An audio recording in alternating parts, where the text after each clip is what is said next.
বেঁচে যাওয়া কিছু গরুর মাংস দিয়ে তোমরাও চাইলে তৈরি করতে পারো এরকম একটি ঝটপটে খিচুড়ি। তো চলো আজকে তোমাদের সাথে এই রেসিপিটাই শেয়ার করি। খুবই ইজি, খুবই চমৎকার, আর খেতেও কিন্তু দারুণ স্বাদের।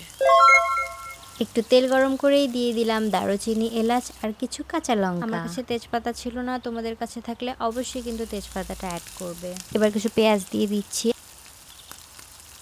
এবার আমি একে একে দিয়ে দিচ্ছি হলুদ, লবণ, মরিচের গুঁড়া। তো এগুলো দেয়া হয়ে গেলে এভাবে আস্তে আস্তে নাড়াতে হবে, নাড়াতে হবে, নাড়াতে হবে। নাড়িয়ে নাড়িয়ে যখন এটা একটু হয়ে আসবে তখন আমরা এটাতে দিয়ে দিচ্ছি পানি। এটা যেহেতু ভুনা খিচুড়ি বানাচ্ছি তাই এটা সুন্দর করে ভেজে নিতে হবে। আর অবশ্যই অবশ্যই অবশ্যই কিন্তু গরম পানি ইউজ করতে হবে। এখানে একদমই ঠান্ডা পানি ইউজ করা যাবে না, তাহলে কিন্তু কখনোই ভুনা খিচুড়ির ঝুরঝুরে ভাবটা আসবে না।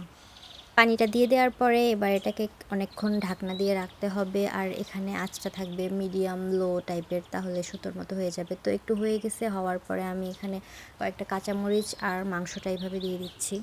তো এটা একটু ঢেকে রাখবো। ঢেকে রাখার পরে আমি এখানে ইউজ করব এই সুন্দর পেঁয়াজ ভাজা, মানে বেরেস্তাগুলো ইউজ করব। বেরেস্তাগুলো আমি আগেই ভেজে রেখেছিলাম ওই মুগ ডালের সঙ্গে, তখন আমি বেরেস্তা ভেজে রেখেছি।